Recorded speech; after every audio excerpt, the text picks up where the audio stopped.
Bom dia, a paz, graça, favor imerecido de Deus sobre a nossa vida. Sobre a história de Ruth, do capítulo 15, vamos fazer a nossa continuação aqui, falando sobre o que fazer quando chega o tempo de planejar, quando é preciso agir, mesmo diante dos riscos iminentes. Você já se viu diante do desafio? Do planejamento, como devemos agir? O mais sensato é seguir corretamente com naturalidade. E um bom direcionamento, colocando tudo diante de Deus, pois Ele deve sempre ter a palavra final naquilo que planejamos. No livro de Provérbios 16, 2 e 19, 21, mostra-nos que podemos fazer nossos planos, mas devemos deixar que Deus nos conduza no caminho certo.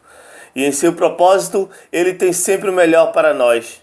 No Salmo 37, 5, o salmista nos manda entregar o nosso caminho a Deus e confiar nele, pois ele tudo fará.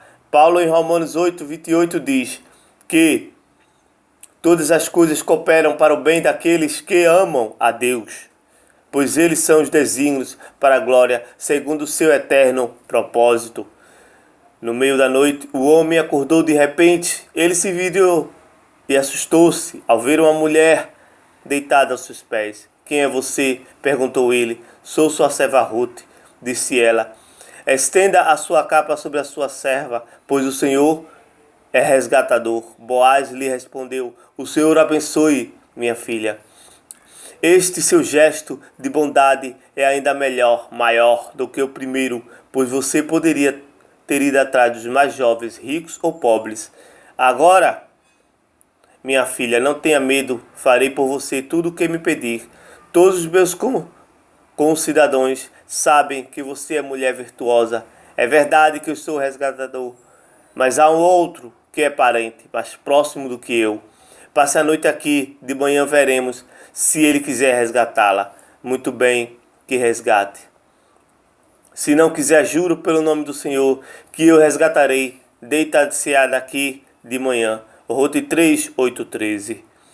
Lá estava Ruth deitada aos pés de Boaz, com certeza com o coração ansioso e cheio de expectativas. De repente, no meio da noite, Boaz se acorda e percebe alguém aos seus pés. Que susto!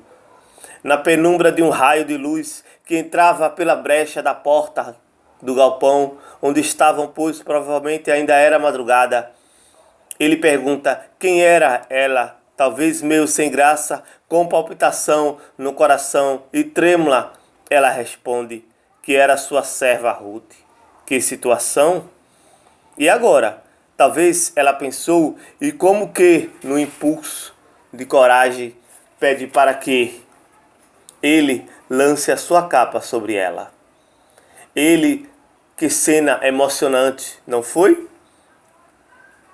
Esse gesto simbolizava um pedido de casamento. Ela entendia que o tempo de conquistar aquele quem a resgataria para si chegou, não podia escapar. Boaz corresponde com o pedido de Ruth e se dispõe a assumir o papel de resgatador. E quem sabe, seu futuro esposo, ele elogia Ruth e fala com ela, tem sido vista como uma mulher virtuosa. Então, se compromete em resolver a situação e pedir exatamente ali sobre ele, a pedindo a ela. E com Ruth, e fala com ela tendo sido vista como uma mulher virtuosa. Então se compromete em resolver a situação e pede a Ruth para voltar a dormir.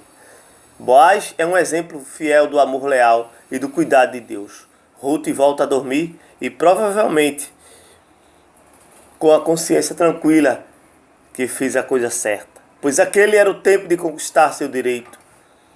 O que fazer quando percebemos que o tempo para conquistarmos algo que precisamos chegou? Qual deve ser a nossa postura diante de uma iminente conquista? Você já deve que enfrentar um desafio para conquistar algo que almejava muito? O mais sensato diante de uma situação de conquista é ter convicção do que quer, manter-se íntegro e saber a maneira correta de agir. O livro de Eclesiastes 3, 1, 2 Diz que tudo na vida tem uma ocasião certa, um propósito, tempo de plantar e de colher.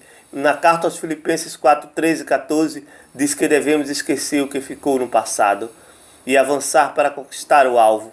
Na carta aos Efésios 5, 15 e 16, diz que devemos viver como filhos da luz, aproveitando ao máximo cada oportunidade, porque os dias são maus. Ela ficou deitada aos pés dele até de manhã, mas levantou-se antes de clarear para que não pensasse, e antes de clarear, para não ser reconhecida. Boaz pensou: ninguém deve saber que esta mulher esteve na ira, por isso disse: traga-me o manto que você está usando e segure. E ela o segurou. E o homem despejou nele 6 medidas da cevada. Quando Ruth voltou à sua sogra, estava ali e perguntou: como foi, minha filha? Ruth lhe contou tudo o que Boaz lhe tinha feito.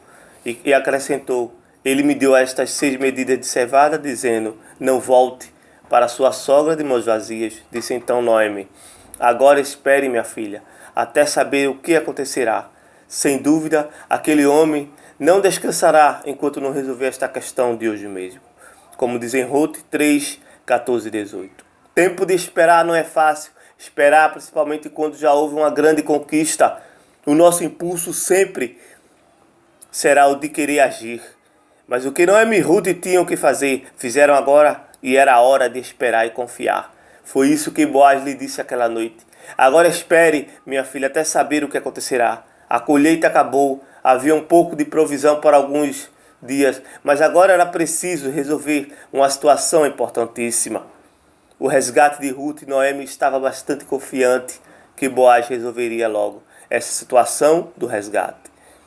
Pois agora o amor por Ruth estava exatamente em jogo e ele tinha interesse em resgatá-la para si.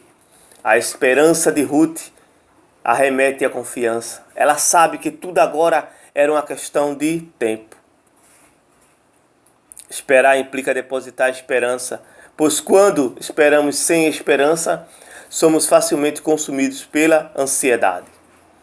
E o medo de não acontecer, de não dar certo, é aí que precisamos colocar nossa esperança em Deus.